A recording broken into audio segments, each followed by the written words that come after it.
All right, guys, I'm just going to get into this. I'm trying to figure out how to stream, but I'm not doing a very good job of it. So, yeah, there's that. Okay. So, yeah, I'm just going to get into it and have some fun.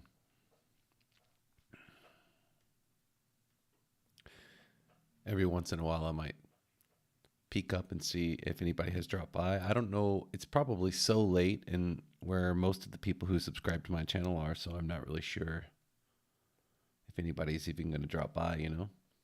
But that's okay.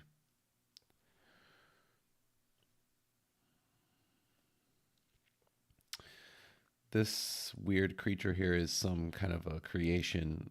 I was thinking of like the demi-dogs, from Stranger Things, but I also was sort of going into this weird, like 90s comic sort of situation. Not really sure. Anyway, I'm just sort of breaking in some brushes that I created.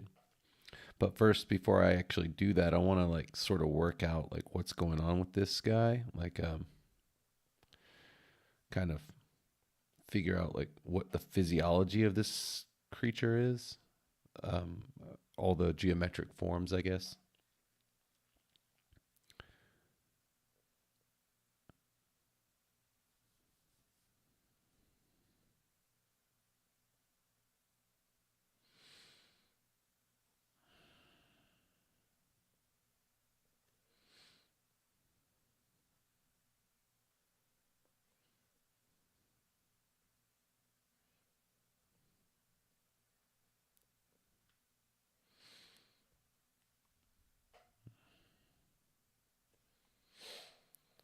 I guess while no one's in here, I can sort of peek in and see what's going on my channel here.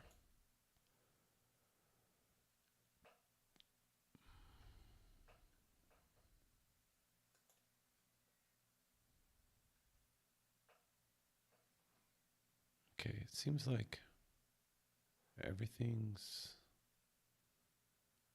okay. So there we go. Check, check. Nice.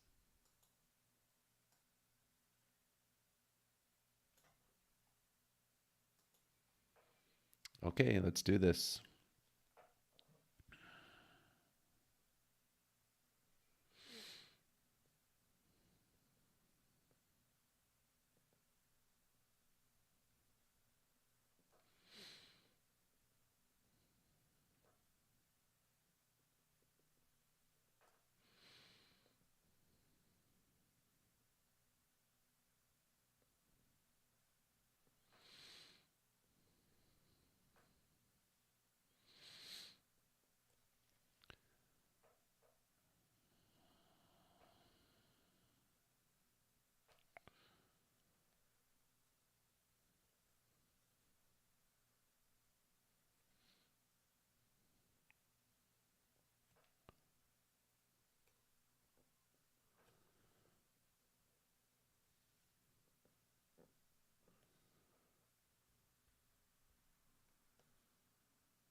Hmm.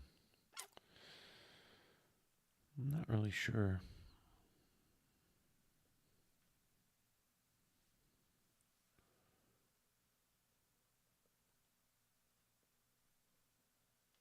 What this guy's deal is. What kind of a whenever you start to like design creatures or something, you always get these ideas in your head, like what kind of organism is it? Like what are its social practices? Like, especially since I drew these horn things on the side over here, it's like it's reminding me of some kind of like a ram, like a mountain goat or a mountain ram, and like they've got these sort of cultures where the males are like vying for dominance around like a harem of females, and then it's like they're butting heads with each other and stuff, and like challenging each other, knocking each other off the cliff and stuff, things like that. It's a little bit weird. Let's see here.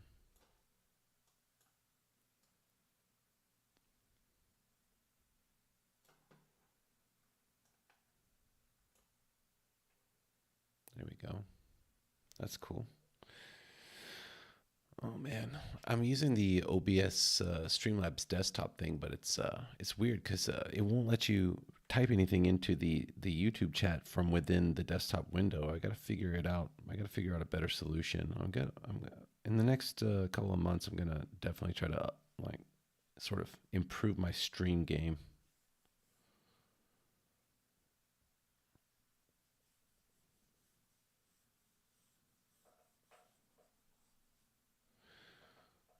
These things are not friendly, that's for sure.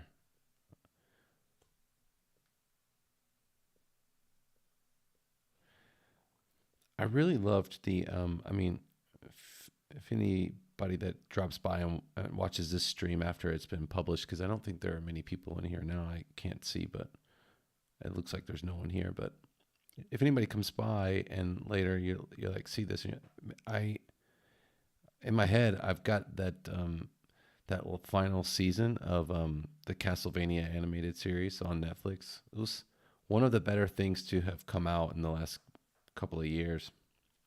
I really enjoyed the heck out of that. It was really fun. They pulled in so much, lore and sort of um, they pulled in so much lore and you know um, like Easter eggs. They threw them in there from the actual games. I wasn't even like a mega fan of the games, but I did play a good many of them. Of course, I think like most people, my favorite will always be Symphony of the Night. That was just an incredible game. They really went above and beyond with that as an experience. It was so awesome. The replayability on that was just phenomenal.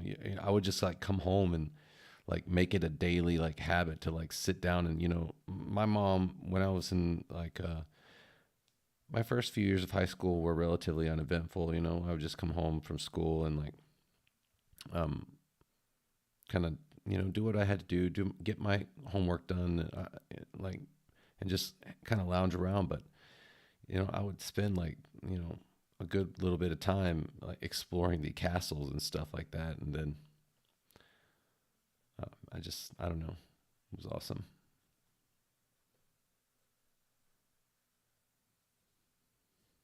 Try to get this guy a little more detailed this time. So I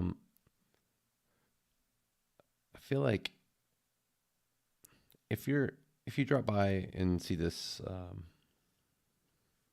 after the fact, the only reason I'm really doing it is just to sort of get like some practice streaming under my belt. I don't usually do it often, and actually I've only done it one other time. I've done a few other test streams, but there always seems to be an issue with like my cameras, or I'm using my iPhone as a camera and my iPad. I don't want to invest any money in it right now, especially because we're about to um, we'll be kind of moving within the next year or within the next few months, and so it's like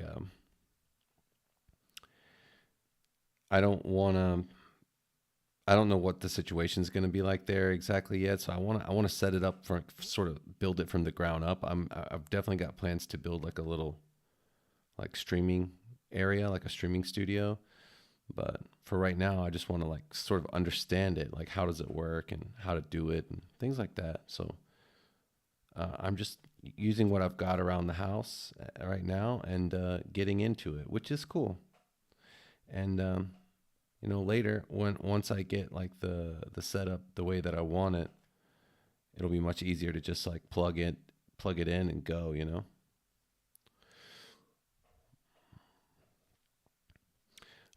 I think I got this guy. and a sketchy enough place to ink. So we're gonna do that. Um, so the so what I'm doing here is what I've got here. A long time ago on my Gumroad, one of the first things I created was a set of pencils called the prototypes. And the other day, somebody was asking me for them. I took them off the store. It wasn't on purpose, actually. I'm setting up like a new I'm sort of a support. I guess it's more like it's a membership thing, but it's like if you want to support me and like get all the stuff that I create, you can do that there. But all my free stuff will still be there. But this happened to be free, but I accidentally took it out of the store. I selected it, thinking it was a like one of the paid things that I had in place before, and it deleted it. And so I was like, it's irritating to put it back. So I just went back to the Affinity forums and posted the files there. So if you want to grab these, they're on the Affinity forums. Just search for the prototypes pencils for Affinity Designer. They'll be there.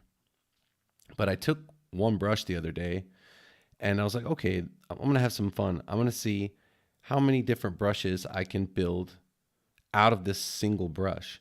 So I built like sort of an entire kit for illustration with this one brush. And I just built like several different variations of it. And it ended up being really cool. So I guess like during this little live stream, I'm just going to play around and sort of experiment with them. I have only sort of test driven them a few times, but we'll get more into that along the way here. I'm going to see I don't know, give them a little road test, see what they can do.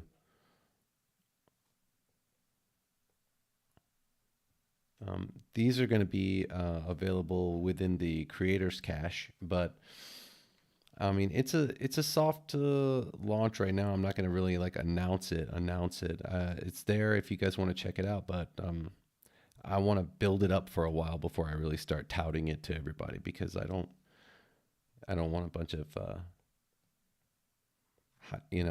attention on it exactly. But anyhow, I'm gonna group those together. We'll call it sketch. Or sketches because there are several that I layered up. We'll just bring the opacity down a little bit. This dude looks so evil. I'm really into it. Like as a creature, I'm about to have some fun, guys. Okay, cool. Oh, while I have a camera here, I want to say a lot of people have asked me about a few different things. I mentioned it before on one of my test live streams, but I want to show you guys something. 1 second.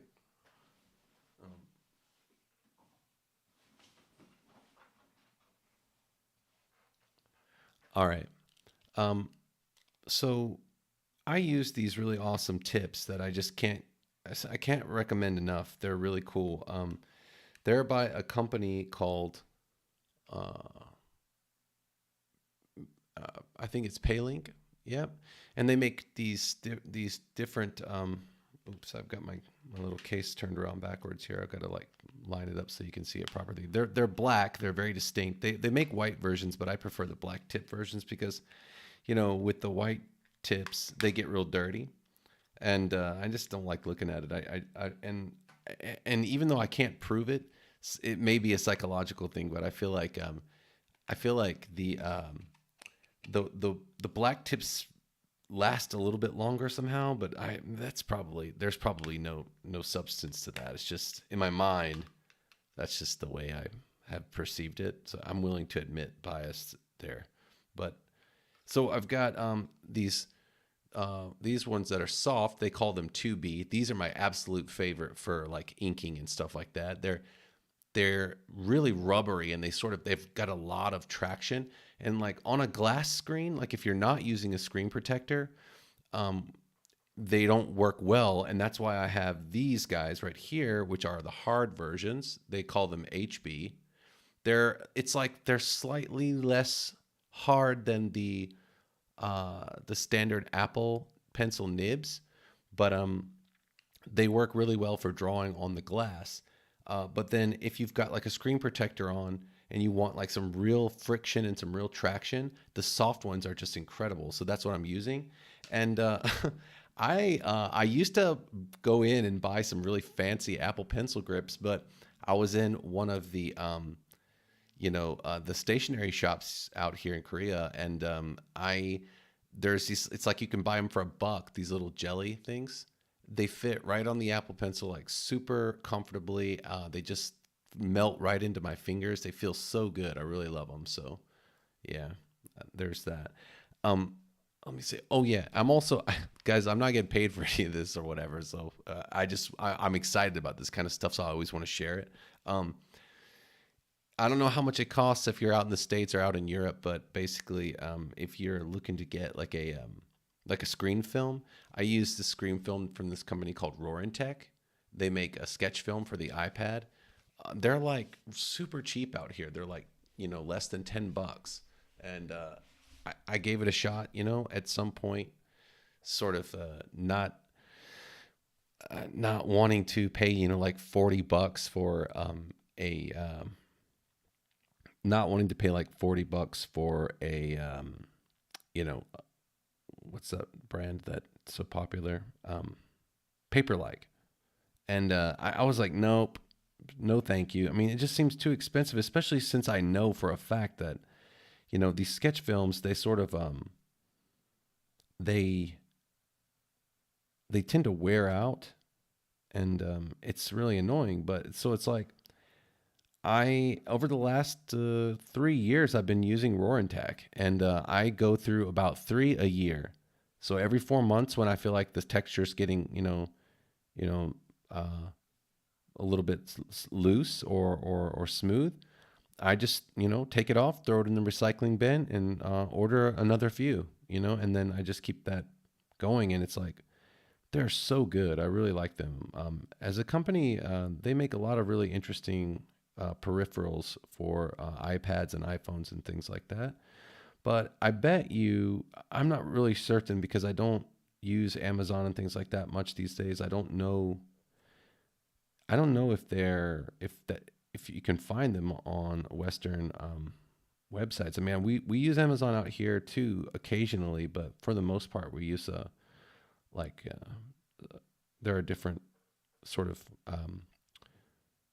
you know I don't know what do you call Amazon, a shopping website, I guess, but there's got to be a bigger name for it, because really they're just connecting you with suppliers and shippers and things like that. I don't really understand it totally, but yeah. Maybe you can find it on there. That was my point of that rant. So yeah, I see four of you guys in here, but I don't see any chat action. So please forgive me if you guys chat at me and I don't get it right away. It's just because I'm not looking at the screen and I don't know. I want this guy to have like sort of a bat nose. That's like what the whole point of this thing was, like a bat nose. Bat noses are just sort of gnarly and hideous, and they kind of like they're kind of you know they make you squirm a little bit. They're gross. This guy was supposed to be gross.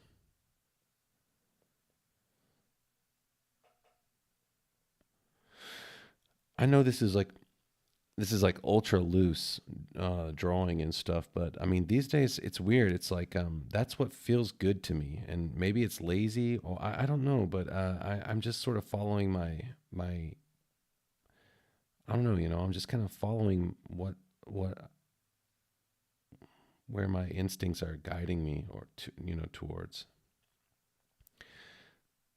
So I gave this guy like four nostrils, like two sort of buried under the bat nose thing, and then like I was trying to keep with the pairs, like two sets of he's got four eyes, four nostrils, and it just kind of creates that weird like uncanny thing, like you see a lot of these like hipster sort of artworks with like the dog that has like two sets of eyes and two sets of lips and teeth or something like that, and it's meant to give you sort of like a double take. I don't know where that got started. I don't know what that's all about, but I see that a lot. Like the two-headed dog with like three eyes, and it looks like a house pet, but it makes you like do a double take, and you're like, oh, that's weird. I don't know. I was going for that anyway when I started sketching this guy out.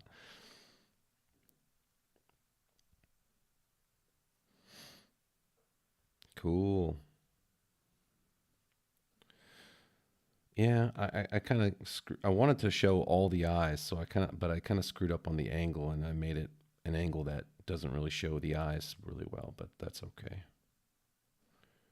I'm still having fun drawing. This is a sketch jam anyway. It's Saturday. My wife's busy. She's meeting some friends today. They're having fun. Uh, it's just a lazy Saturday, so we're getting into it on the old live stream.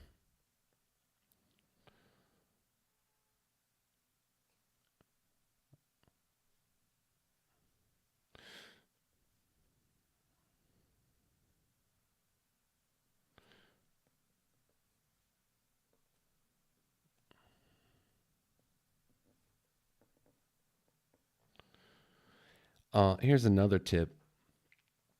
Anybody who's paying attention, these things will just sabotage you. It's a drawing glove, but what I realized is this. Check this out. A lot of people, people. I mean, especially if you're just getting into it and you don't really know any better. Oh man, I really screwed up that shape. I want to redo that. So the drawing glove situation. Yeah, you can run into some problems without it, right? Because your hand, if it gets hot and sweaty, it'll stick to the screen, which I tend to try to make a habit of like lifting my hand off the screen like every few seconds to sort of reposition it and so that it never gets the chance to like build up any kind of perspiration or oils or anything like that, which as since I've made it a habit, it's actually worked out really well for me. But so the iPad is a free floating electronic device, right, with its own power source, which means that it's not grounded to anything, like whereas like if you're watching TV, it's plugged into a power source coming from the wall, which is grounded, right? So the way that the way Apple sort of dealt with that situation is that you are actually the ground. So when you hold on to the iPad with your hands and you're touching the bezel and holding it up, you're actually grounding the device somewhat with your hands, right?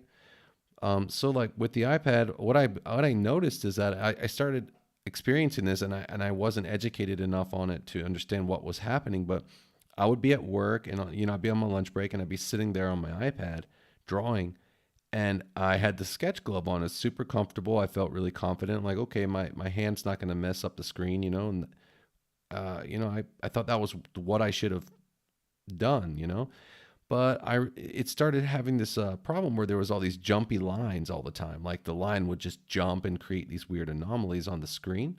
And it was because of static electricity building up between the glove and the screen and the bezel and my hand. So like all of a sudden, for example, I'd be drawing, and then all of a sudden you get something like I'd be drawing over here, right? And then it'll be like this. And I'd be like, what is that?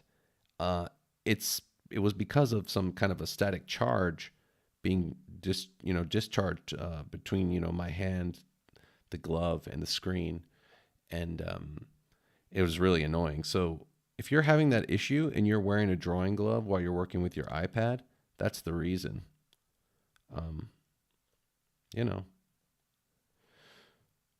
So there you go. There's that. I had to learn that like the hard way. I was really pissed off. I was like, oh man. I was like, is this an Affinity thing? Is this an iPad thing? Like, what is this? You know what I mean? Like, I couldn't figure it out. And then I would test out other apps, and I would get like other weird glitches. And, it's like, I had to do a lot of research to sort of figure out like what the problem was. It's like, with consumer products, I guess what happens is a great swath of folks, encounter the same problem, and they take to the internet and anger, and they're like typing in like, why can't I do this? Like, what's wrong? Why does my iPad keep jumping when I'm trying to draw a line? And then finally, like everybody who's had the same problem finds each other and they're like, yeah, it's happening to me too.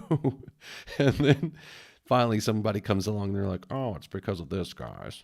And then you solved it and you're like, great, just great. Jeez Louise. And then your problem is solved. What do you think, guys?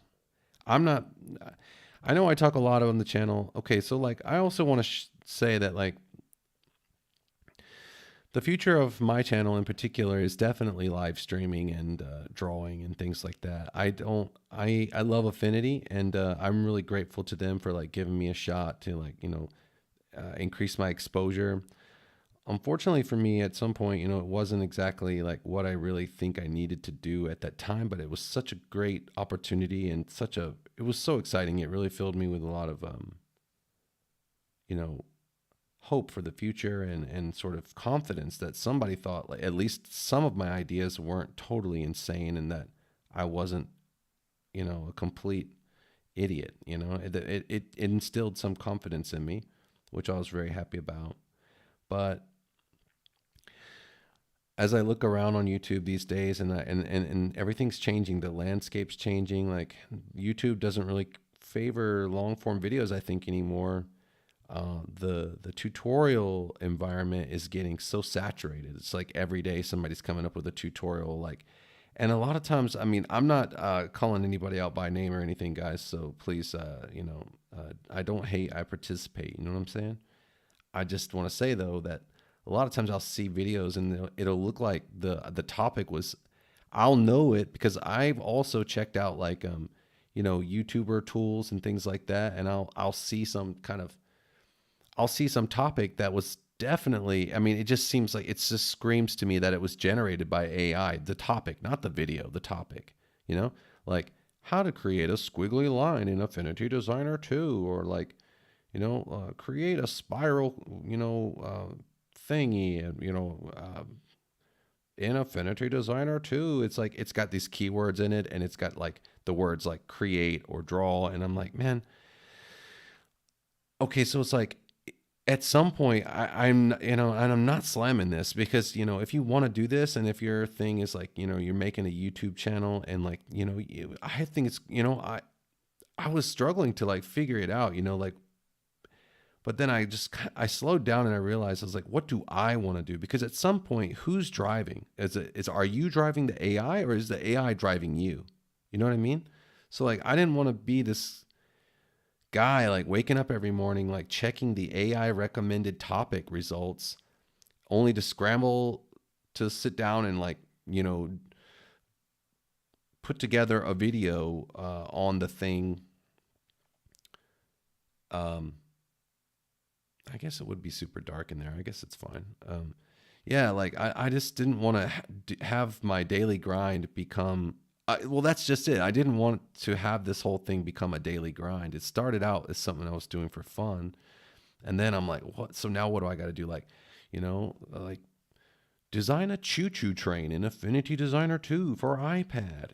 Like I realize it's just absolutely not what I want to do. And as much as I love giving tutorials and answering people's questions, because everybody likes to feel useful and helpful, I think that's especially the general mindset of young boys. Like when you're a kid, you're just dying. For someone, at least I was anyway. For mom or dad to come to me and say something like, "Hey, can you?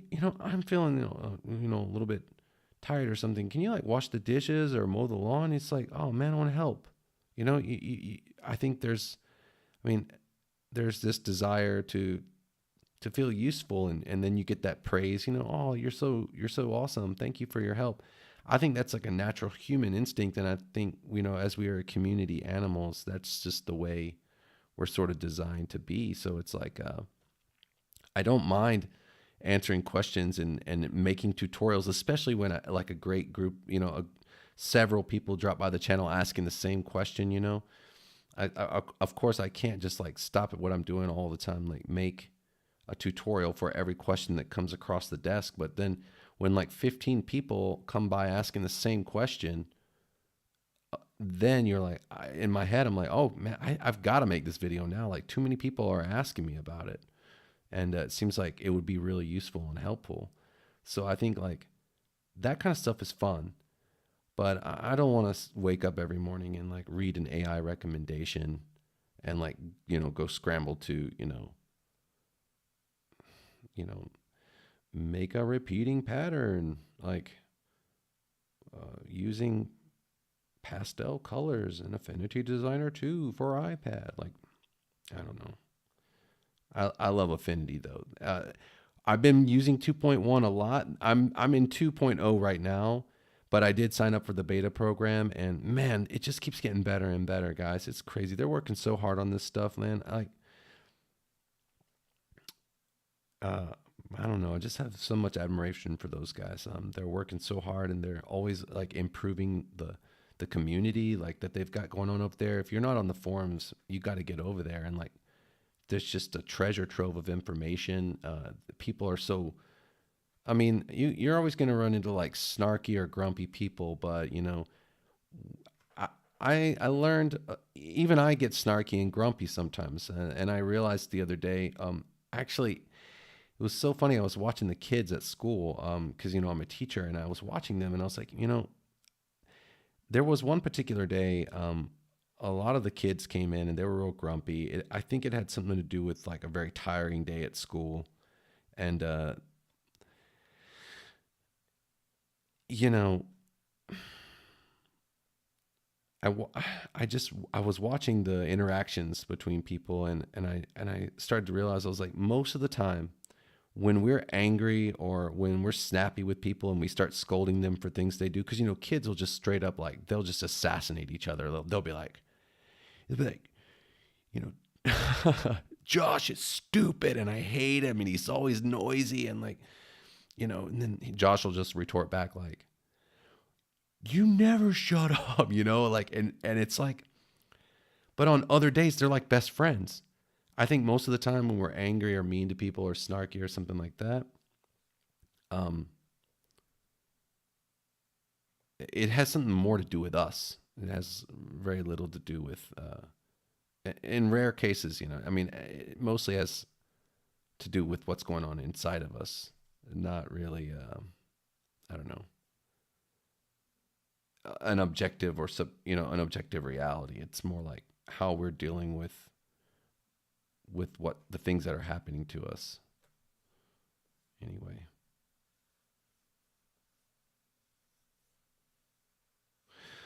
oh, I guess if anybody's curious, I've been asked this a few times about this taper situation in on the iPad. I want to show you how I've got this set up. In the dynamics section, I just have like a basic curve. I think I might have even done this by accident. It's just a basic ramp, and there's nothing going on here. But if I go out to my tool settings, um, basically the curve looks like this. That's the curve that I use. I apply very, very, very little pressure to my screen. It's non-existent almost. So there's that. I recently reset Affinity Designer and backed up all my files. I get nervous about leaving things in that live file area. Like if you go out to the I won't go back out, but I don't want to like what if something happens and it crashes or everything gets erased or something like that. Like I don't want to lose all my files. Maybe I forgot to save one. Like so I get nervous. Like there were like more than I don't know something like 60 something files in my live document area, and the other day, and I was like, oh crap, I better back all this stuff up. So I backed it all up and threw it on the cloud, threw it on a hard disk, and cleaned it off. Started fresh. Got rid of all my brushes and assets and things, and just put back all the stuff that I wanted to use immediately. And that's that. But yeah, that's how I'm getting this like super clean, super tight taper. Um, Let me see what the size of this document is. It's 300 DPI. I believe that's, I'm not sure what size paper this is. I think it might be like A4 or B4 or something like that. It's fairly large, right? 353 millimeters is pretty big in pixels, right? Let's check. Let's double check it one more time. Yeah, that's pretty big, right? Just keep it, bring it back to millimeters. I think I just used one of the A4 templates. You know, occasionally I like to just print stuff out to see how it looks printed. I have ideas of one day. I'm so, you know, I'm working on all this stuff in earnest. Think I have too many projects, and that's another reason I'm trying to get out of the tutorial game. I'm trying to like, I want to draw. I want to create a comic. I'm writing. I've been reading about writing stories, uh, watching a lot of watching a lot of cartoonist kayfabe lately, like looking at narratives, just looking at all the things that go into making a comic. Trying to just trying to study a little bit and pick up some good tips to try to help me get my first project published, which I don't think will happen for like another year, but I'm considering right now um, sort of a season of diligence or a season of persistence where I need to sort of prepare the ground to do the things that I've kind of always dreamed about doing. So I'm writing all my ideas down when I get them. I've got like a few little mini stories and narratives like I'm working on. I'll be sharing all that stuff on the channel at some point in the future. It's been kind of quiet on the channel for a while now, but that's okay. In fact, I kind of want to attract a new sort of group of viewers, people that are interested in watching this kind of stuff more so than like tutorials and things like that. And that being said, though, I really appreciate all you guys who have shown me so much, appreciation and gratitude for the stuff that I make and for the tutorials that I've made. I really appreciate it. It has given me a lot of, I don't know, great experiences. So it's really nice.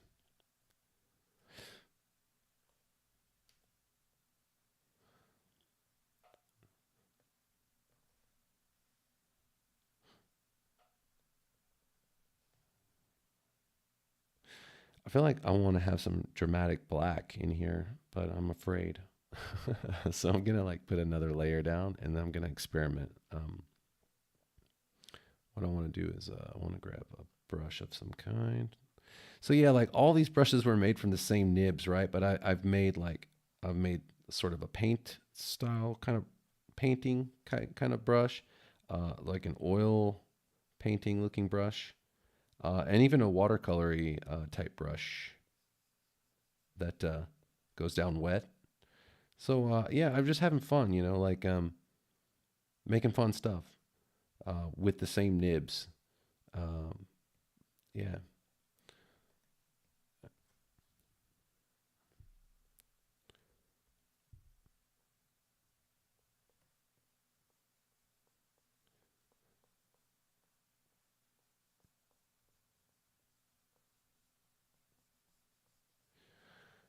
it's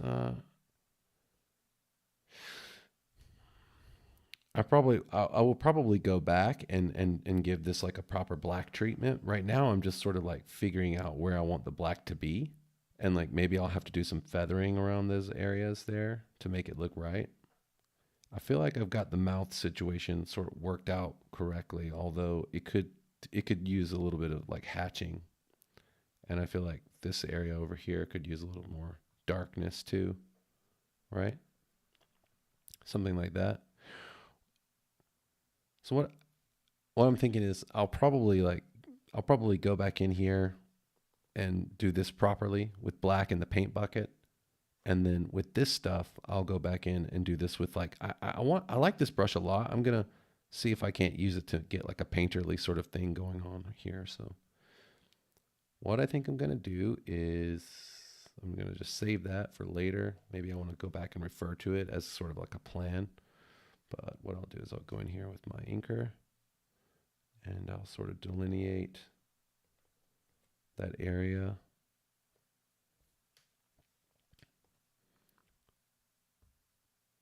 Sort of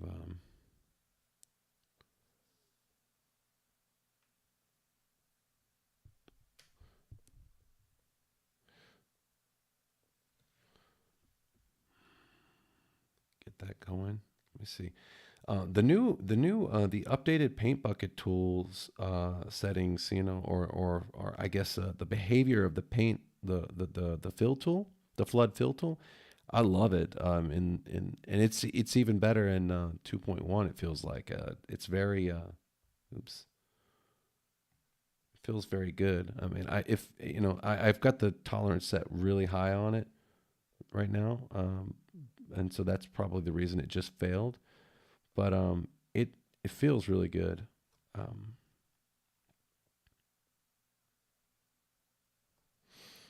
let's try it again. Okay, cool.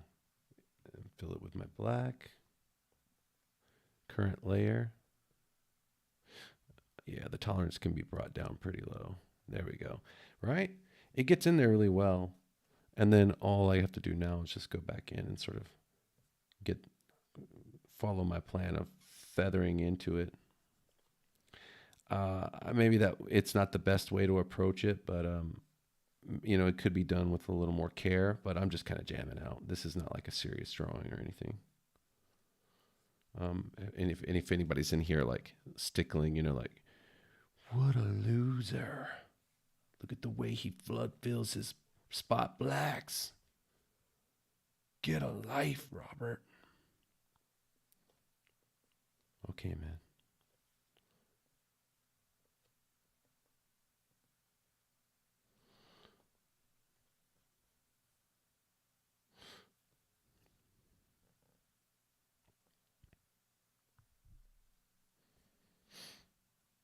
There's very little haloing. You can see it a little bit, but it might also be because this brush uses like this spotty nib system. I've got like several, spotty nibs rotating. I believe this brush rotates on a cyclic basis rather than with pressure or direction. I just think it looks neater that way, but that could just be all in my head. I'm willing to admit. I'm willing to admit that. There's a lot of times I've given advice to people about stuff, and I look back at it and I think like, dang, that was the best I knew at the time. But I hope it's not. I hope it doesn't. These days, I'm all about giving caveats. Like this is the best information I have now, but I'm not saying that it's the end all be all, or the best information. It's just the best that I have at the moment, and there could be better information out there. Just always keep that in mind, especially as I'm not working as like a professional as an artist yet. Whoa, we'll go back to here. Just want to clean that up a little bit. That little.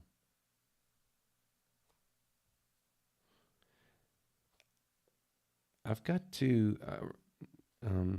This is like super chunky and really dirty, but at some point I will develop some sophistication. I'm sure of it.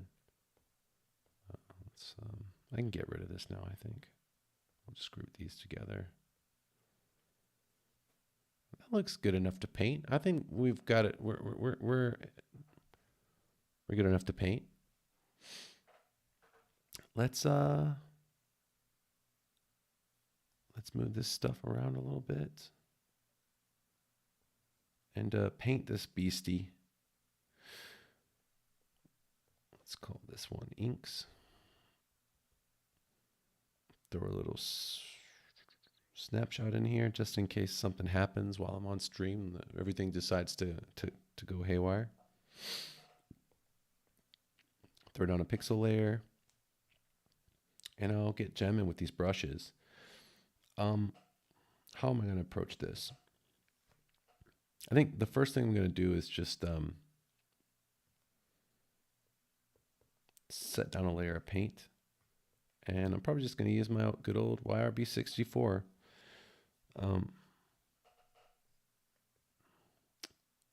It never gets old, you know?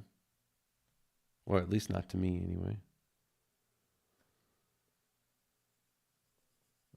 Just kind of flat this guy out.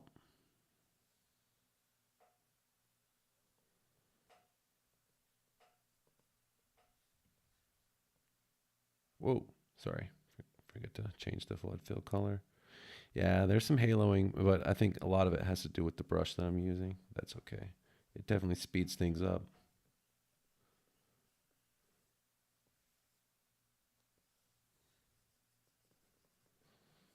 Now, I got a lot to learn where art and light and color is concerned, but I've been having fun lately doing these kind of exercises where I'm like sketching something out and I'll just try to color it. Yeah, it's a lot of fun. Oops.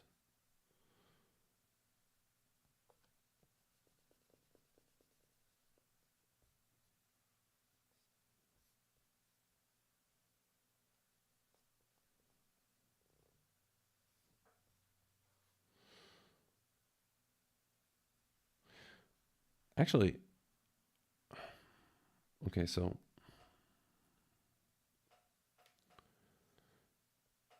I kind of like want to put the creature in some kind of an environment too. Like, what if I just go back to designer persona and just like, oops, just get that whole area back there with this purple blue color. It's really awesome. It's a really beautiful color.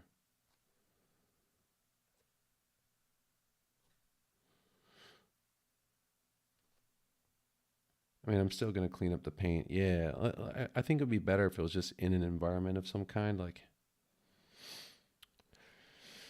it, it may even. Oh, that's really fun to look at, but I don't know what it means.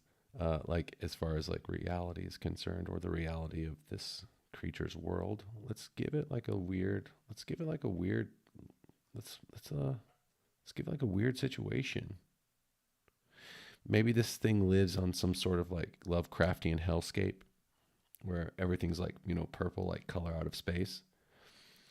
That would be super convenient for me because I just happen to really, really enjoy looking at cyan and magenta. It's weird. I have some kind of love affair with CMYK. I love those colors. They're incredible. I don't know.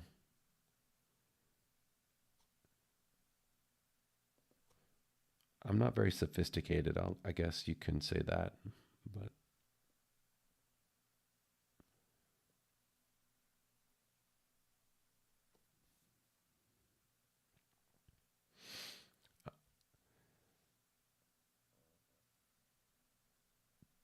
this microphone that I'm using it's a cardioid dynamic microphone, right? It's a Samson Q2U. It doesn't pick up any background noise, hardly any. Um, but even if it did, these Paylink soft 2B nibs, they make no sound at all. I mean, it's very slight. You've got to like really be quiet and listen for like this sort of rubbery, you know, on the screen. It's almost nothing. So yeah, they're incredible. So there's no ASMR situation on the old FYA.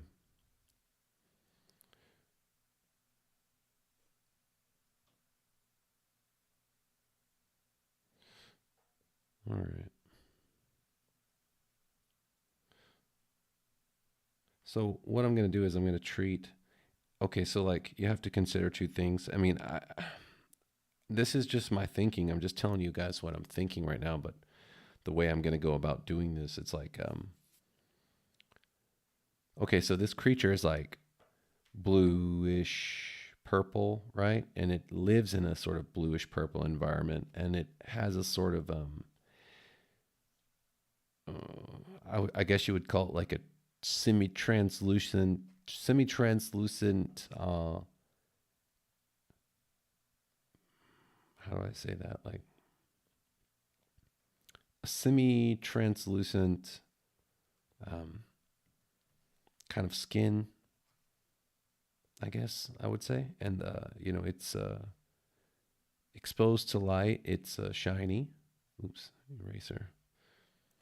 And wet. And of course, this thing's slimy. It's like, you know, I keep every time I close, like sort of blink, and I think about when I try to imagine, like what this thing is.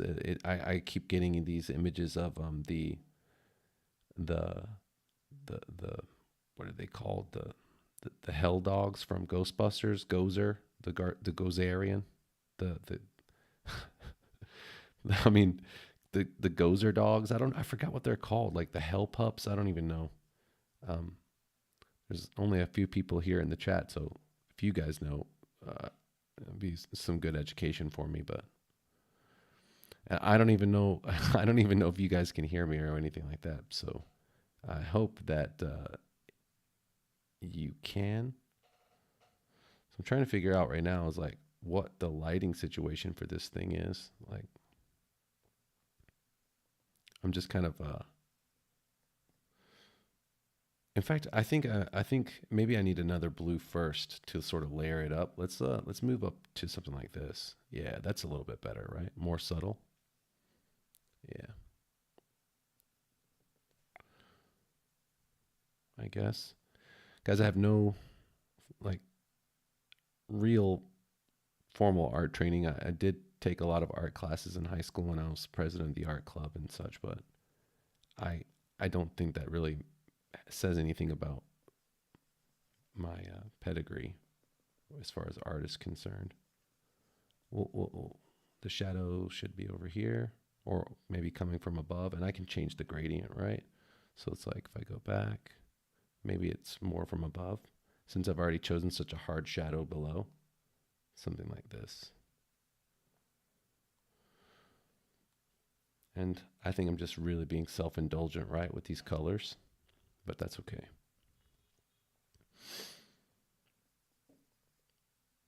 Yeah,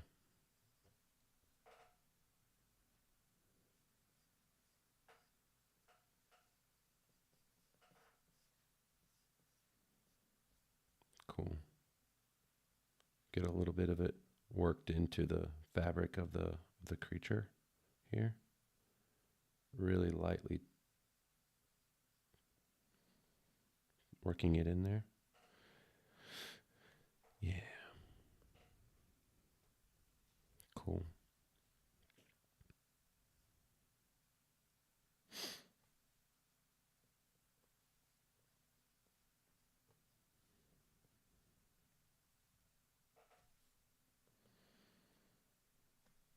I want some of that purplish stuff to peek through, Like that's about enough of it. And then we can get in there with another layer and do some other fun stuff.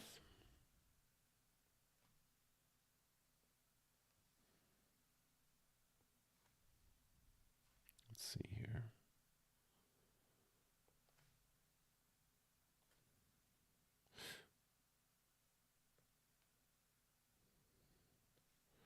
Do I go with the magenta highlights on this guy? Or do I like go with another color, like something totally different, like maybe like this greenish color over here? That seems like fun. And I'll smudge all this stuff out, add some more details.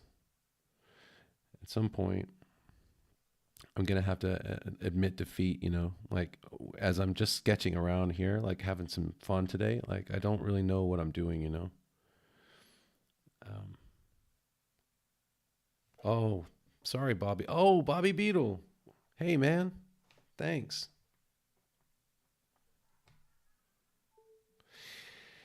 Yeah, sorry about that. It happens every once in a while. I think what it is OBS. I read some articles about it. OBS Streamlabs has got this situation going on where when there's too much information going through a single bus, it's sort of like, um, cuts off the iPad again for a while. Can you see it now, Bobby? Nice to see you. Hey, thanks for dropping by the stream, man.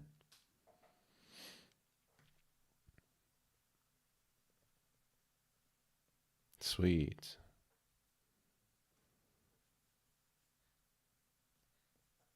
What do you think, Bobby? Is this holding up as uh, a passable form of entertainment or passing a Saturday afternoon? Oh, in my case, a Saturday afternoon. I don't know where you're at.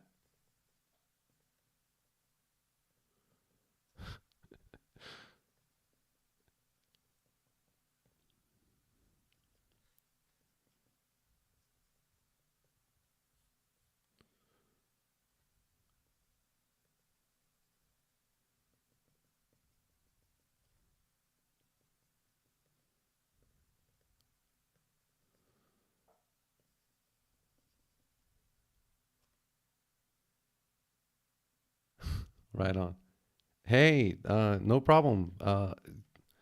Thanks, Bobby. Thanks, Alberto. Yeah, I'm glad. I'm glad you guys are enjoying it.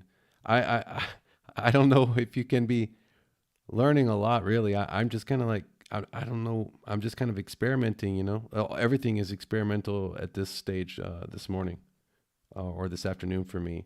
It's actually approaching evening now. It's like 5:30 here. I want to do something about those eyes while I'm just laying down colors. I have it in mind to give him some like really super like orange sort of menacing eyes like this. But what I think I need to do is I want to make them like this. I want to build up the color of it so that it looks like there's light sort of pouring from beneath. So like I'll go down a darker shade to like these red colors here. And actually, I think I can. I'm gonna have to get into another palette maybe that has some black, and get into something a little darker, like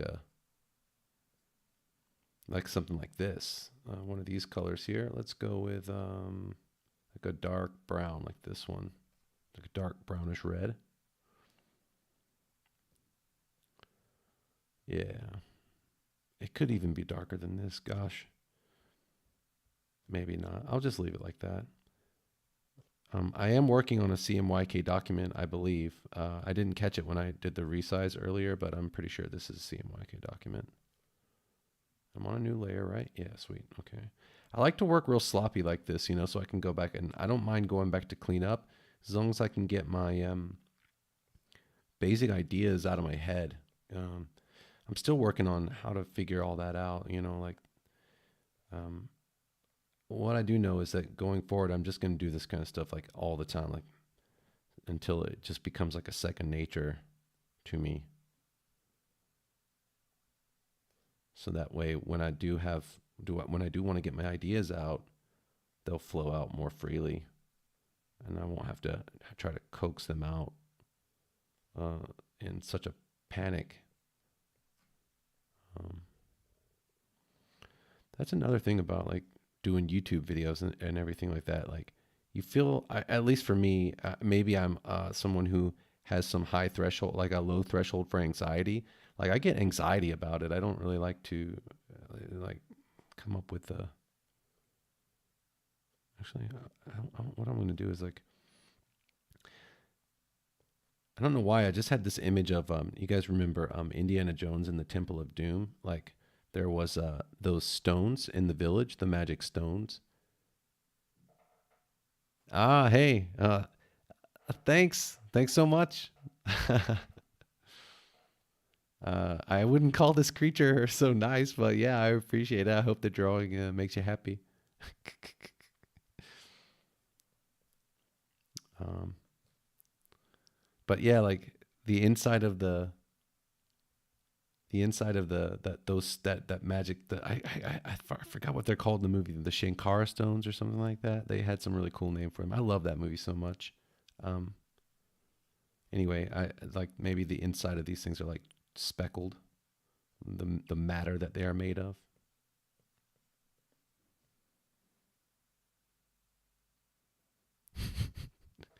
Thank you.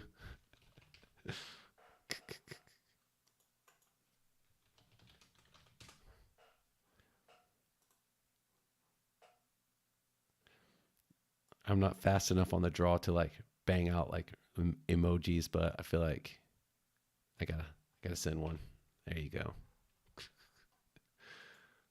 I'm having fun with this stuff though. It's really cool. Thanks for watching, you guys. I really appreciate it. It's cool. I feel I've got some company.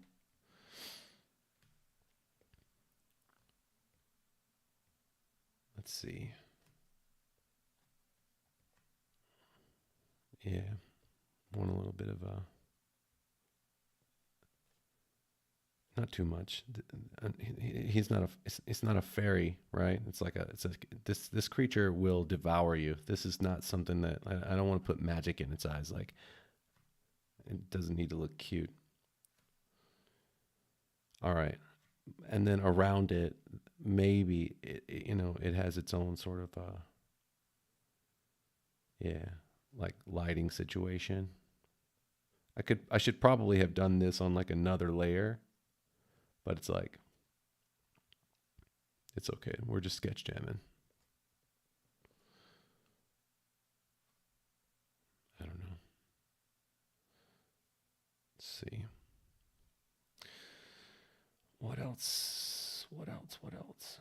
The teeth. What are the teeth? Mm, they're gnarly. They're very alien, like as in the film Alien and Aliens and Alien 3. Like this creature should have these sort of like almost transparent sort of look to the teeth. I really liked the design on that stuff was just incredible. Let's go with this one. See what we can do when we build up. In fact, I'm going to change the mode on the brush. Okay, guys, here's something cool that I actually talked with. I sort of complained about it, and then I got some clarification from Mr. Ash over at Affinity about it. So like, okay, look, when you want to edit the properties of a brush, there's two ways to do it, right? We can open it up here with a left swipe. And I purposely turned off show touches because I feel like it somehow slows. I don't know. I've had some crashes when I'm using show touches.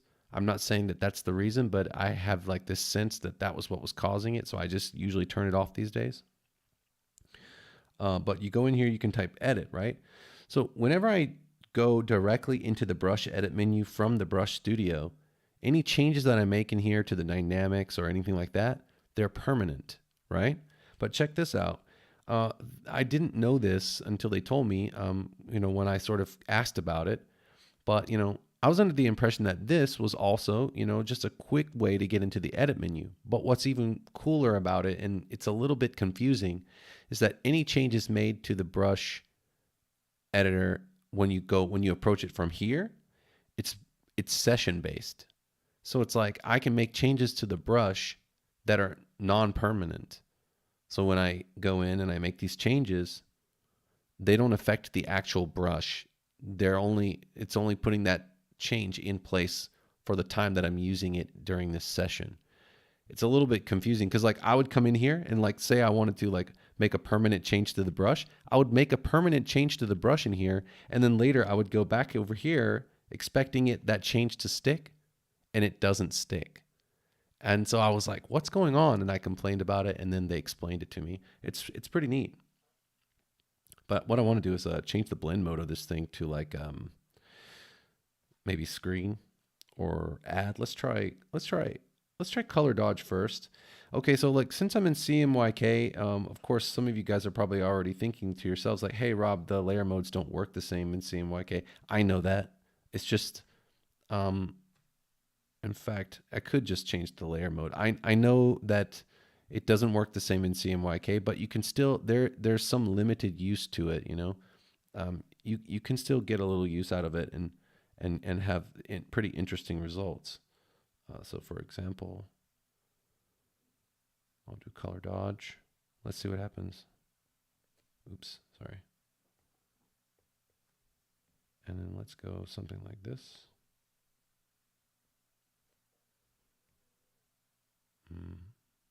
Why is that not showing up? 1 second. Let's just see. Okay, so there's this. All right. Maybe color dodge doesn't work. What about screen? Screen works. Lighten. It also depends on the color that you're painting with. Now, I don't know. Oh, there we go. Yeah, color dodge does work. Okay, sweet. And then if I just change it to like a different color, I can get different effects out of it, which is cool. So I've got to figure out which color gives me the effect that I'm looking for. That's the way I do things, mostly like on an experimentation basis. So it's not like I don't have like the secret, you know.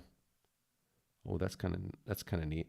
I just I throw stuff to the wall and see what sticks. Right now, this thing looks like it got into a cotton candy truck or a candy floss truck. I know I just saw that the other day. Like my wife showed me that video. You guys call in the UK, you guys call cotton candy floss, or what, right? Candy floss, something like that. I never heard that term before. I thought it was interesting. It's cool.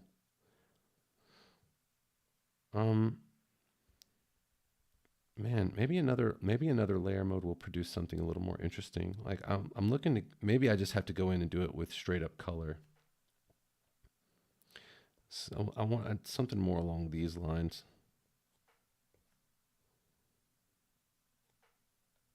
Yeah, you need a certain amount of, so since I'm in CMYK, what I'm looking for is like what it needs to happen is it needs to have a certain kind of gray component to it. Although that's kind of fun and interesting. Yeah, we're gonna get rid of this. We'll go in. And maybe it's also a problem since I did change the brush mode for the, I just wanted to show that off because I thought it was really cool. Yeah, that's what we'll do. We'll just go in here and we'll use just a normal layer mode, and I'll just do a little bit of creative color mixing. What I want to do is I want the light, so maybe I have to use that magenta color, but I want to be slightly different.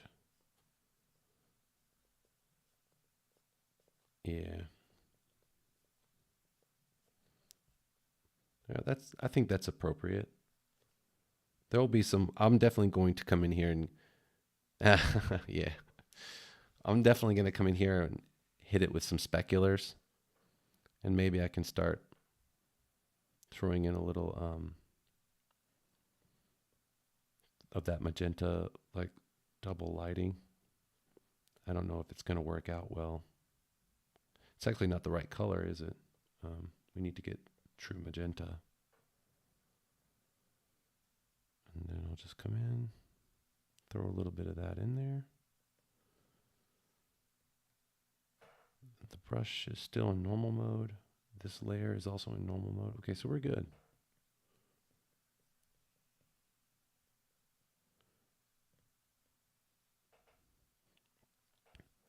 Just want a little bit of it to stick to the side there, like it's a warm glow wherever this thing is.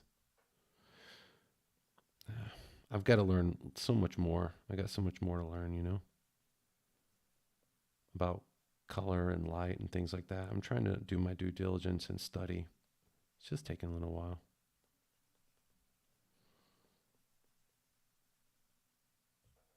I'll get in here and clean all this up. How long have I been streaming for? Like an hour? Oh man. Okay, we may have to wrap it up at some point.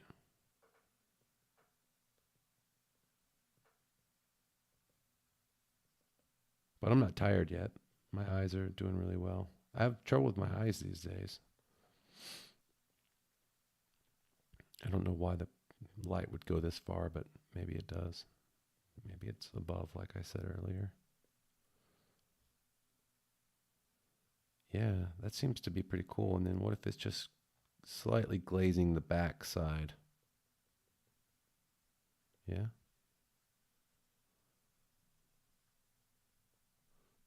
maybe. I don't know. It feels like it should. Maybe I have to reconsider this spot black on the bottom. Maybe I need to sort of do something over there to that side, like perhaps go in with an eraser and give myself a little bit of a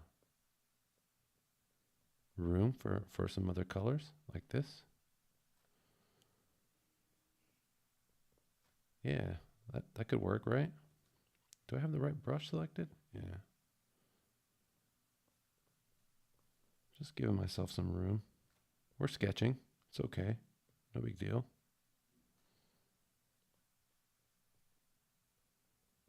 And then now I can throw some magenta in there. It'll be okay.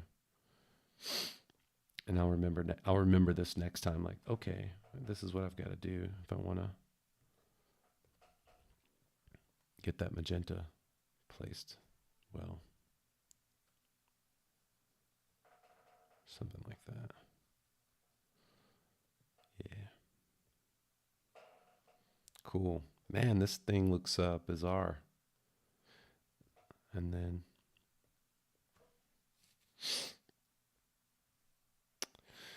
yeah, maybe I have to start cleaning some of this stuff up. Mm. So what I'll do is I'm going to group all this stuff together that I've done so far. This is a kind of a cool little, this the way I like to work. Sometimes I've been doing this a lot lately. So like what I'll do is I'll work super messy like this. I'll group everything together, and then especially if I'm just sketching and I don't really care, which is exactly what's going on right now. I just go in and just I mask the group, right? The layers are still independent within the group. I can still go in, and in fact, because I'm masking the group and I'm not having to go in to each individual layer and like clean up the mess, um, you know, it's just it's easier and it's faster.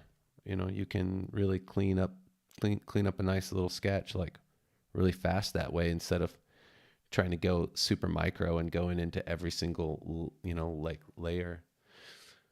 Can I recommend a free app for drawing? Um, yeah, you know what? Okay. Oh man, guys, if there's any app out there that has my heart as much as Affinity does, it's Medibank Paint. I'll type it in the chat too.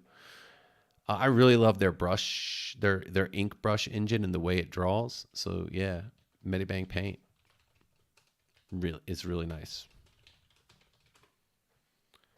I I I wish I have this dream of like something about I don't know what they're doing in that app, but if you download that app, the brush engine, the way it's weird. It has it's like a stream, it's like a slimmed down version of Clip Studio, but I like the interface much better. Clip Studio Paint, it's super powerful, right? And I have started to learn it and experiment with it. Um, I just can't break away from Affinity's interface. Like I think their interface is just the bee's knees. I love Affinity Designer's interface. Uh, I don't like working in Affinity Photo so much because it lacks the deselect button. And that really irks me. And I know there's a reason for it. And I know that they've done it for a very good reason. But it's just something that I don't like. So if I do work, I work in Affinity Designer. And if I'm really trying to take advantage of some photo stuff, I'll work in Publisher so that I can have access to it. I don't particularly like working in Affinity Photo by itself as an illustrator. But that's just me. I don't know. because I often find myself using both vector elements and um, vector and raster elements. So it's like um, not having that deselect button sometimes really just drives me up the wall. Okay, so now what? Now I think I'm going to go in and like start playing around with a little bit of smudging. And actually, I might tip it up a little bit to 70. Pay attention to what layer I'm on and start having a little fun. Just smoothing this stuff out a little bit. I'm going to jump back and forth between layers.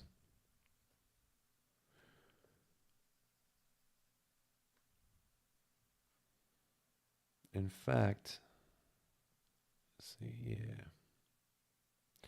That's another, I don't know if you guys know about this, but you can actually smudge on multiple layers. You can smudge, erase, and draw on multiple layers.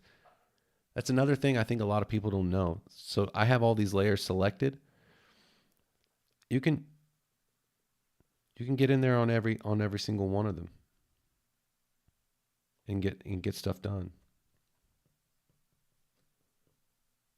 Look how it's working out. Here, definitely want to kind of create that glowing effect. And I'm going to go back over this with some, I think I might hit it with some airbrushes or something. I may cut the stream in, maybe like another half hour. I'll probably just call it a day. I know you guys probably have things to do. I'm trying to learn how to stream. I'm glad some of you guys showed up. It's really cool. Maybe give me some tips, or I had some idea about like having like an arm with another webcam on it and then like, showing my hands what I'm doing. But I feel like it might be overkill. So I like replace the FYA logo with the like an overhead view and maybe make my head smaller or something like that. I don't know. Any recommendations are appreciated. I just I got a lot to learn where all this is concerned. Okay, we're gonna bring that up a little bit.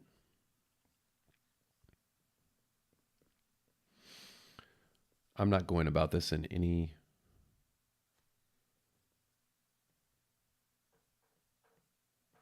maybe I can go smaller on that. I feel like this brush isn't appropriate. What's happening to it is not what I'm hoping to happen, or maybe I just got the strength set too high.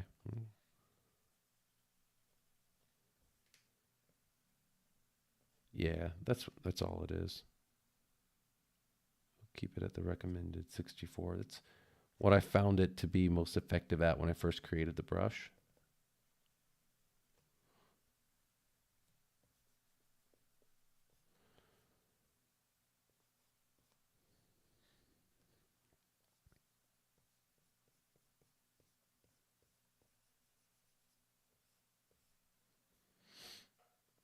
I like this smudger because it leaves behind like those ripples and dots, and it creates a texture, right? It's so cool.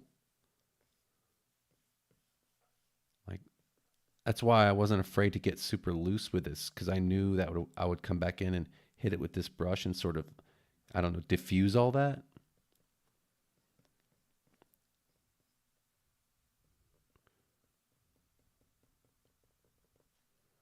Yeah, cool. I feel like it's specular time, guys. I want to try one more thing really quick. I want to get on another level, on another layer, maybe here that I created. Go back to that yellowish orange color, maybe. Where are you? Like here, something like this. Go in there and change the layer mode to like screen or add. This color is so there's technically some gray in this color, right? Wherever you see the values in CMYK, wherever you see the values overlap each other, so like this is 25 and 50, there's an overlap here at 25%. So there is some level of, if I introduce cyan into the mix, there's now some level of gray in here, specifically, maybe 25%. It's lower. I don't know how to do the math on all that, but oops, there is definitely, yeah.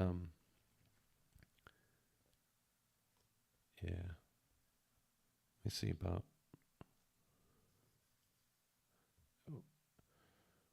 what we want to do is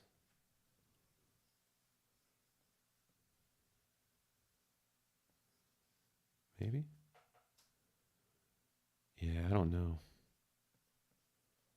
It's hard to do those kind of lighting effects in CMYK. You've got to pull it off. It looks like it's got like white paint around its eyes, doesn't it? It's not exactly effective.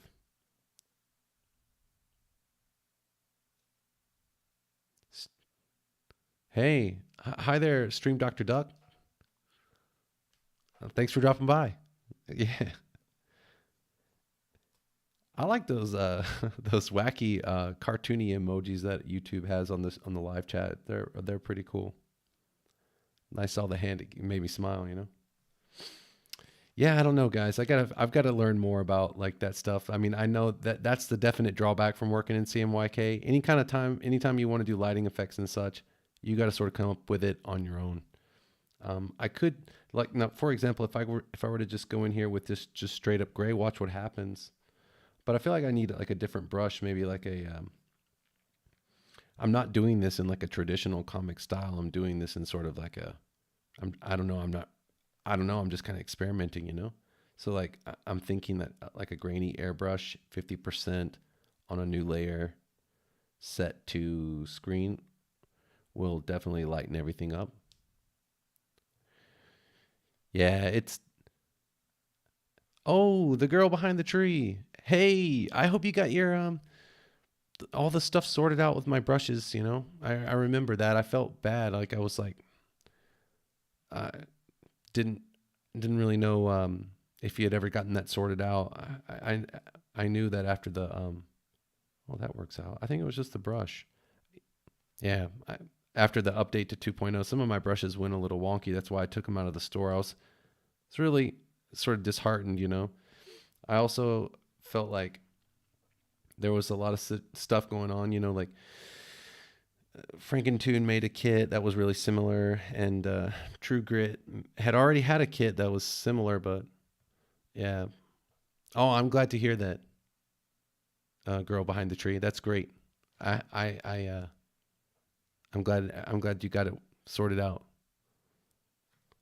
I tried to be helpful, but yeah, I'd had it, and then there was like some problems with the brushes, so I was just like, I just kind of gave up and I took it out of the store because I don't want people to give me money if the brushes were not, what they wanted. You know what I mean?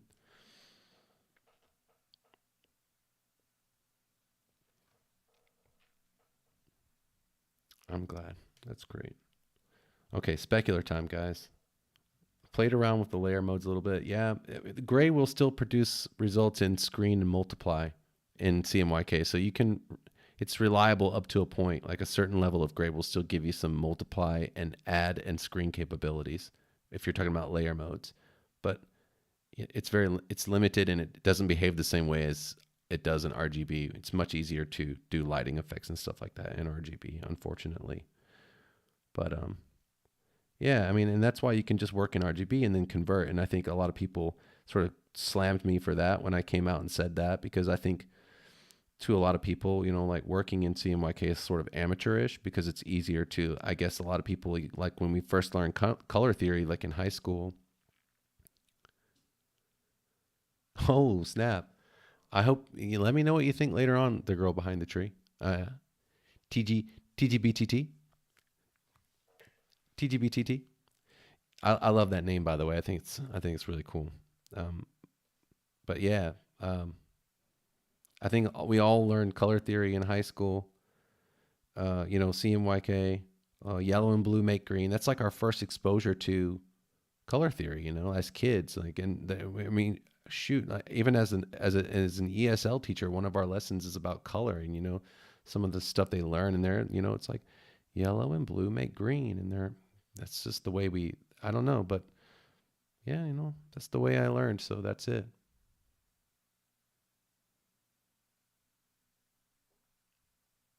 Oh, that's cool. Um, yeah, these days it's weird. Like, I think I've pushed the vector inking to its limits. Um, I I don't want to open up my. I'm gonna do like a live stream about that at some point.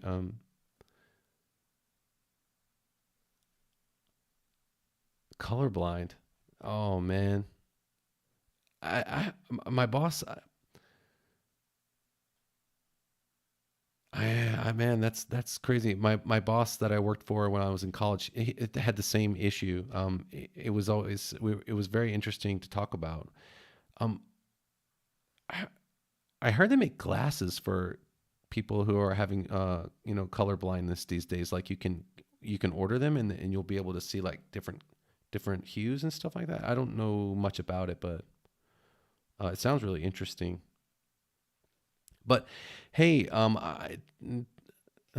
TGBTT, I saw some of your sketches, I think, on your, I don't know if it was your Instagram or a picture that you took and you posted somewhere, maybe in like one of the Facebook groups, but I think your artwork was pretty rad. I really liked it. I can't remember what it was. It was a black and white drawing, like an ink drawing. Ah, I see. I really liked your artwork. I thought it was cool. Admittedly, I only saw that one. Uh, I don't know if it was a still from a stream or it was you. I could see you drawing. I saw that. I don't know. I can't remember where I saw that photo.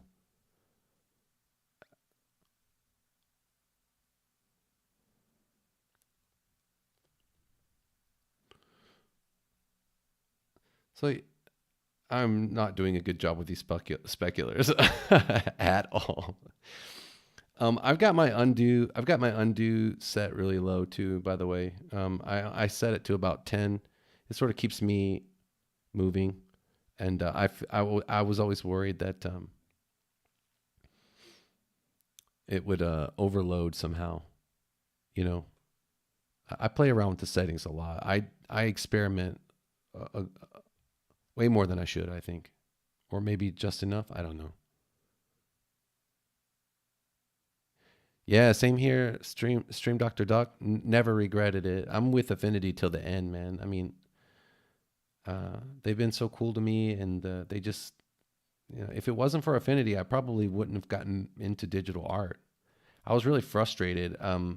I liked Procreate. I bought it, and it was fun for a while, but I had so much that I wanted to try and do, and I feel like you can do everything in Affinity, like whereas you can't do everything in Procreate, and that really bugged me.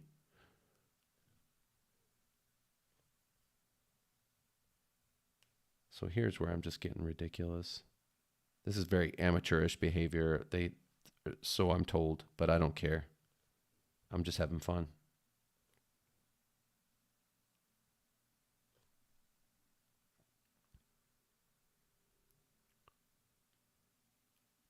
Orange beard?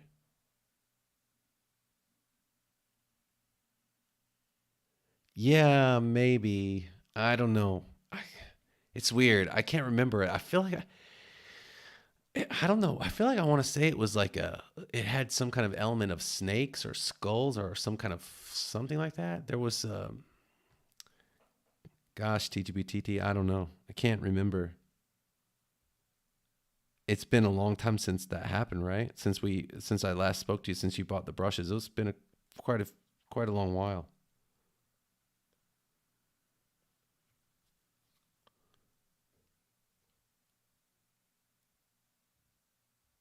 Yeah, yeah. I'm I want to support them as a company. I feel like they're making all the right moves. Um, they must have an intense amount of pressure, public pressure on them too. Like people are comparing them to Adobe directly. Yeah, I guess it is that then. It is the skull with the orange beard. I thought that was awesome. Where did you post that?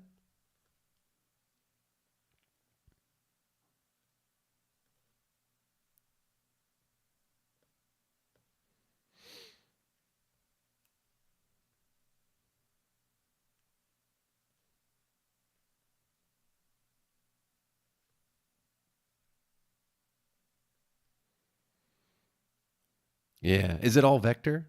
It looked vector. The inks looked silky smooth. It was really cool. Uh, I'm sorry if I'm like kind of off on the questioning. I've never live streamed before. There is a little bit of a lag, I think, between what I'm saying and like what I'm seeing in the chat and what you guys are talking about. Like, but oh man, that's why. Yeah, it looked silky smooth. I really liked it. Vector inking is just incredible. It's so fun. Man, I've done a lot of practicing and a lot of experimenting, and with the vector inks. Oh man, I think I'm done, guys. But I will stick around and chat with you guys for a good little bit. Just a few more minutes. Yeah, like okay. Actually, I'm gonna let you guys into my private little world here. Let me open up some files. I'm gonna open up a document. Let's go open up a document. Um,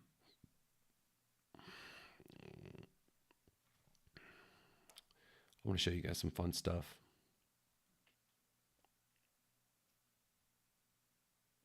I experiment a lot. Okay, so I downloaded this the other day. Um, this is all vector. Ah, failed to open document. Oh, you know why? Because it's here. This is now. I'm switching over to 2.1 beta right now. Um, I don't have anything live open here, but I'll find that one more time. Man, I got so many irons in the fire right now. You guys have no idea. It's crazy. I think that's my problem as a person. I got a lot of projects going. Yeah, that's why it wouldn't open. So I did this the other day. I believe this artist's name was Diego, and all I did was I did a Google search for comic book pencils for inking, and I found this gentleman's artwork. It's incredible, right? I'll show you the artwork, and when I get off the stream, I'll actually go hunt this down and find out the artist's full name. Just you got to give credit where credit's due. I did not draw this, so I just want to make that clear. Um, uh, so this is the pencil drawing, and I basically just went at it with vector inks. Now I had some problems though. Like this is all vector, and I've got some vector inking brushes that I created and I put up on my. I've got this thing going on right now called the Creators Cache, and what I'm just trying to do is I'm trying to get support, like financial support, so I can like spend more time doing this and not have, like sort of have it be justified, not just like because I could do this all day. In fact, at some level, I want to. Like sometimes I just create like weird jobs. Like I want to. I wish I could be like a brush maker for Affinity or something like that. That'd be so fun, Like I don't know, but that's a lot of wishful thinking. I just I want to do this more. So I want to make sure that I'm like putting stock in myself and not just giving everything away for free all the time, which I don't. I'm glad that I was able to give away a lot of free stuff, but these days I want to try to, just support myself by asking for support. So I put out the cash and I'm going to just keep dumping brushes and stuff into it like every month. And if you guys want to use it, please go over there and support me, but I don't want to plug it and stuff on the channel all the time because I don't like that kind of stuff. But at some point I probably will here and there, but hold on, I'm trying to read the chat here.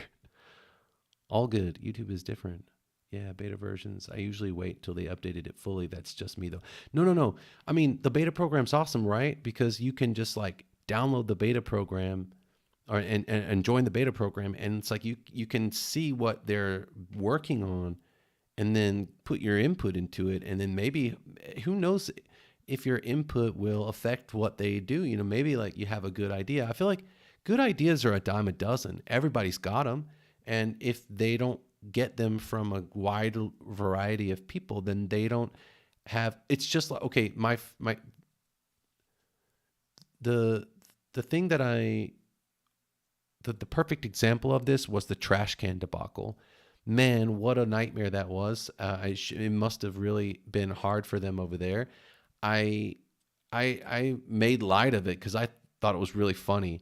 Like people flipped out about it. I tried to embrace it. Like when the trash can disappeared, I was like, okay, this is their vision. I'm gonna support them. I'm gonna go with it. And then like days later, people are just flipping out, like losing it about the trash can.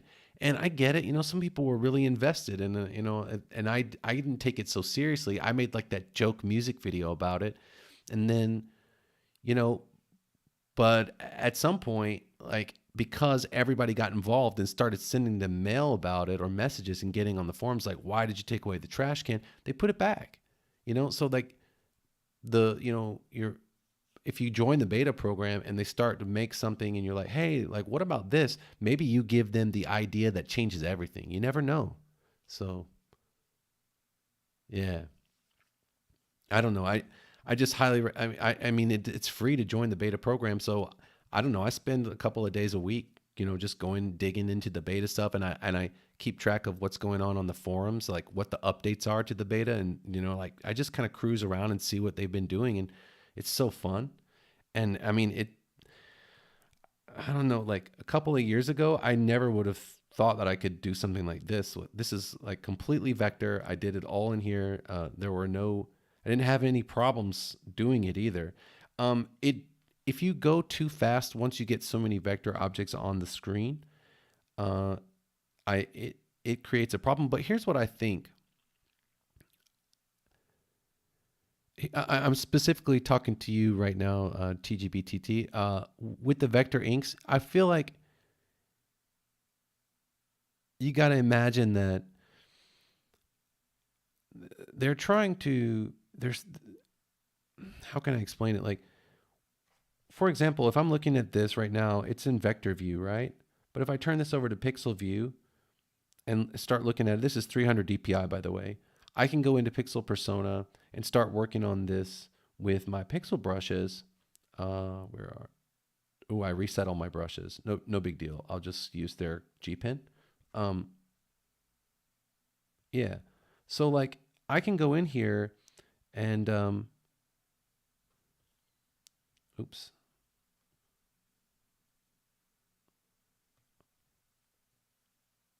If I didn't just draw that in front of you, you wouldn't know that that wasn't drawn with a vector tool, right? So it's like at some point, I feel like the whole idea behind the vector inking, like while it would be just incredible if we could just do the whole thing in vector and then, you know, like not have to worry about lag or sort of problems like that. But like knowing that if I run into something really tricky, that like I really want to have some kind of um, oh, I just want to move this out of the way for a minute. If I run into something really tricky, say where you know my pixel brushes don't cut it, um, I can just move over to the vector and get it done that way. And you know, like so right now you're looking at this, and it's like all of this right here.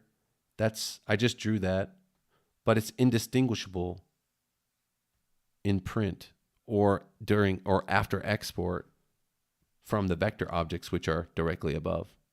So yeah, yeah. Okay, so the vector bucket thing is like it's not there yet. Like in my opinion, I like it a lot, but like I did this with the. So check this out. Well, let's start a new document. And this is a good little opportunity to. I'll actually start a new document. We'll go B4. We'll go OK. So like let me just draw like a quick little deal out with the vector brush tool. We'll go to inks. Actually, what I want to do is add a category. I reset the brushes the other day. I'll just call this like ink pens. Actually,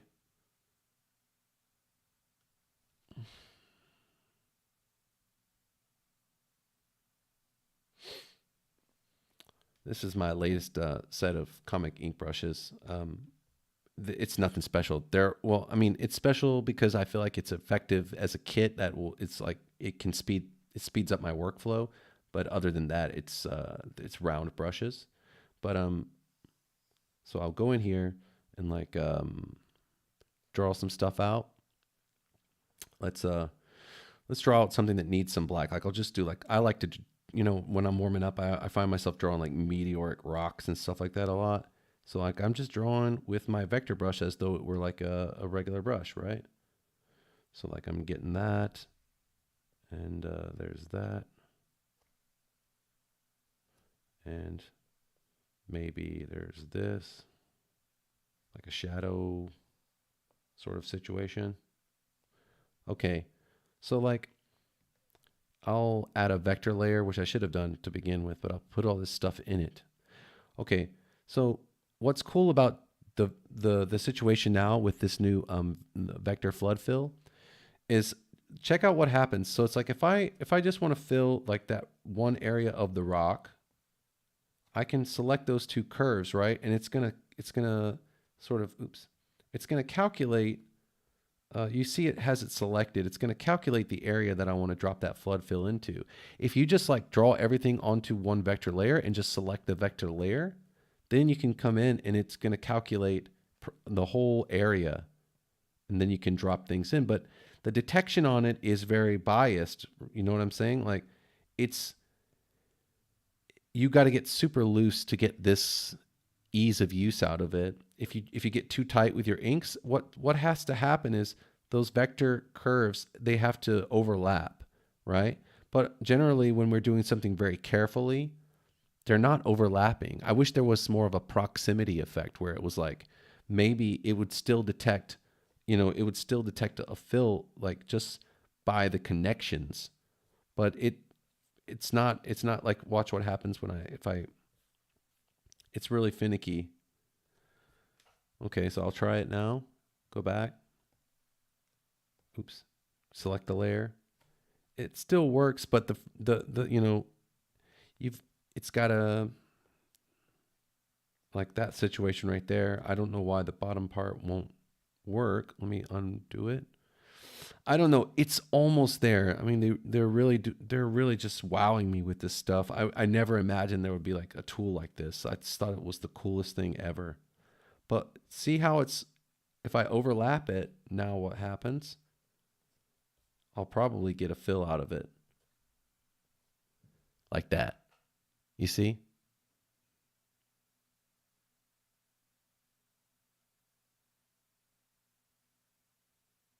Yeah. So it's not perfect yet, but I mean, gosh, like we never had a tool like this prior, So like, I feel like it's only going to be improved. I'm sure they're actually working on like how to improve it. They've got to be. So yeah, I'm not sure. But anyway, I mean, yeah, like I think the vector trying to do something completely in vector is probably like, you know, it's a little bit of a pipe dream unless you're really focused on doing whatever that you're doing. It's like there's a very specific reason that you have to have the whole thing in vector. This is a 300 dpi document. I just wanted to see how far I could push it. That's the only reason I've been doing experiments like this. I just want to see how far I can take it. um, this isn't my artwork. I didn't draw the pencils or anything, but I wanted to practice, but I also wanted to push the software at the same time and see like what I could get done with it. I think it's pretty incredible. Um, what's possible, but yeah, I will find out this artist's name. Diego is all I know. Maybe this guy's like super famous. Sorry, I I I I have so many interests that I'm not you know uh, super geeky about any one particular thing. So I don't mean any disrespect to the artist there. I will figure out the name of the artist, but yeah. Um yeah, I don't know, guys. This stuff is super exciting. I like how um I like how the brush is no longer nested. Here's one thing I wish, and maybe you guys can back me up on this. I don't like how the positions of the tool parameters change. Um, when I like if I go to the pencil tool, I don't like how they change. This changes position. I wish they were all in the same position every time. So like when I go to the pen tool, it's there, and then when I'm in Pixel Persona, it changes again. And so like now my brush size is down here, right? And then, my opacity and accumulation are up here. And then if I switch to a different brush, like the smudge brush, now the size is up here. I just wish it was in the same location every time, because I find myself like, oh, I got to go here. Oh, got to go down here. And it's weird. It's like I have it memorized now, but when I first started using it, the new, 2.0, that was one thing that was really weird for me. I felt like there was a weird cognitive dissonance where I would just be like, okay, I'm having to remember like, oh, if I'm using the smudge brush, the size is down on the bottom. Yeah, you have to look for it every time. I really don't like it, but I do like having the sliders. So it's one of those things like you don't want to bite the hand that feeds you. You know what I mean? Oh man, Stream Doctor Duck. I don't know if you have a channel or you have a like an Instagram or something, but I wonder what that looks like. I've never seen is the interface on the iPad mini like super different? The workspace?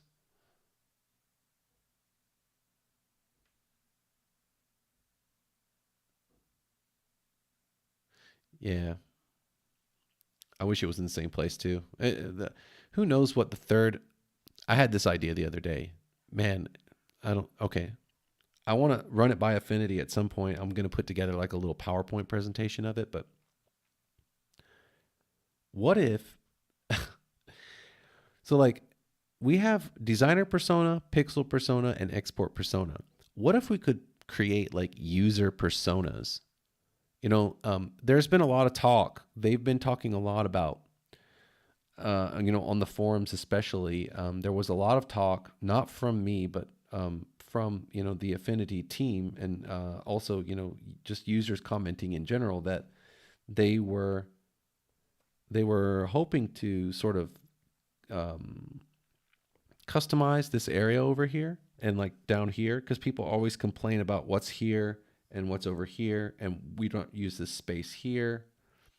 So wouldn't it just be awesome if you could like put together like a persona where like, for example, maybe here I have brush tool 1, and then just beneath it brush tool 2, brush tool 3. Those are like my preferred brushes, so that I don't have to rifle through the brush studio anymore. And then maybe, I could get rid of some of these tools and like put a couple of buttons here. Like maybe it would be like some programmable buttons, like on a drawing tablet. Like I could program these buttons just like I can with this quick menu. Something like that would be really cool. So they'd be like brush 1, brush 2, brush 3, like eraser brush, smudge brush, whatever. And then down below, maybe some space for some buttons, 1, 2, 3, like based on my workflow. It's like a designer, a user based persona.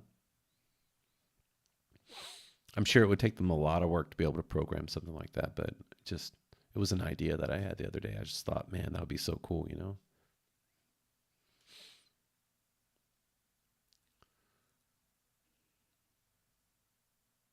Yeah, a lot of people have commented that they would like elements of the interface to be movable, especially because, they took away the windowed mode that was available on the desktop versions of Affinity 1, where we could window everything and move it around. I I use my desktop very seldomly, although in earnest, I'm kind of saving money right now to later. I want to get like a really big screen tablet, like either a Wacom or like a nice XP pen, like one of the big ones, like the 24 inch or maybe a 27-inch Wacom. Like the price difference is totally outrageous. I'm just I'm building up a stockpile of money. I'm afraid the way that the world we're living in now, it's just like I'm so angsty about if I buy like a tablet monitor tomorrow, it'll be obsolete by the end of summer. You know what I mean? Like that's the kind of world we're living in right now. So it's like I don't want to buy anything because I don't I don't I don't want to see the next best thing come right around the corner. But I guess there's really no avoiding that in this world these days. So, oh yeah, you like that idea, TGBTT? I yeah, I don't know, like user defined personas. So it'd be like designer persona, pixel persona, export persona, and then like, you know, user persona one, and then user persona two. That I'm sure that would make a cool little icon for it to make it much prettier. But yeah, I have the iPad Pro. I can't imagine running it on a mini. That would just be wild, man. You're you're brave. But I mean, does it run smoothly? I've never used it. I've never heard of anyone using it on a mini.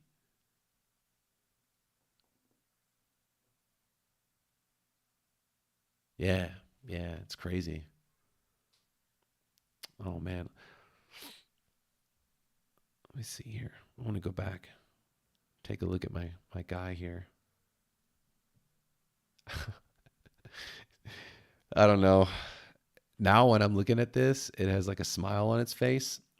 I feel like I'm looking at that alien from Spaceballs. It has like a smile on its face, like "Hello, my baby. Hello, my honey." It looks silly now. I can't. I don't. It doesn't look gruesome or fearsome or anything anymore. It's weird. I don't know. Oh my gosh.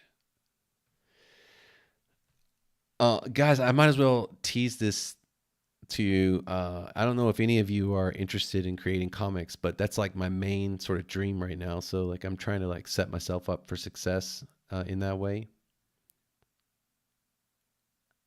Uh,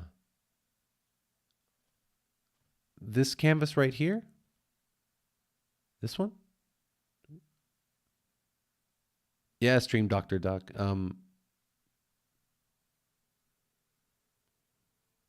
Yeah, yeah, that's cool, man. Yeah, man, they're so on top of it. Can you imagine having to keep up like the versions for like every model of like tablet and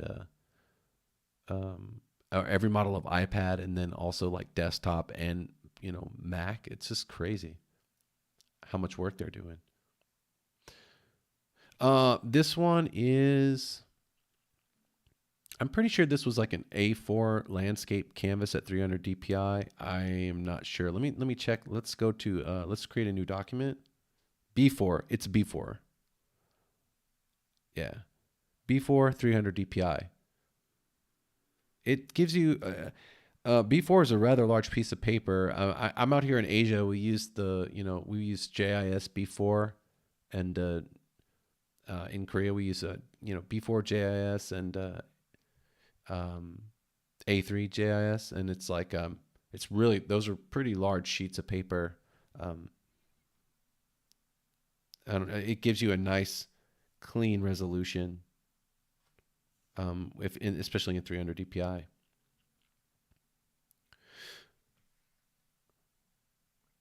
Yeah, but yeah, guys. Oh, I'm getting hungry now. I gotta get off here and get some food. Man, I just want to say thank you so much to all you guys coming out and hanging out with me for this one. I really appreciate it. I hope you guys are having a great weekend. Mother's Day is tomorrow. Don't forget to get some. It's probably impossible now, but you gotta make sure you order some flowers or something for your mom and take her out to dinner. Hey, I will stream Doctor Duck. Thanks a lot. I don't know what I'm gonna eat yet, but we'll figure it out. Yeah. The girl behind the tree, man. I was so glad to see you pop in. Thanks so much for stopping by. And Beetle Bobby, it's been a long time. I really appreciate you dropping by. That's really cool. So, guys, with that, I think I'm gonna get out of here. I hope you enjoyed me watching me stumble through whipping this guy up, and I hope you guys have a great weekend and a great Mother's Day tomorrow. You guys take care of yourselves, okay? Keep working hard and stay positive. Okay, cool. All right, guys. We'll see you next time, okay? Cheers.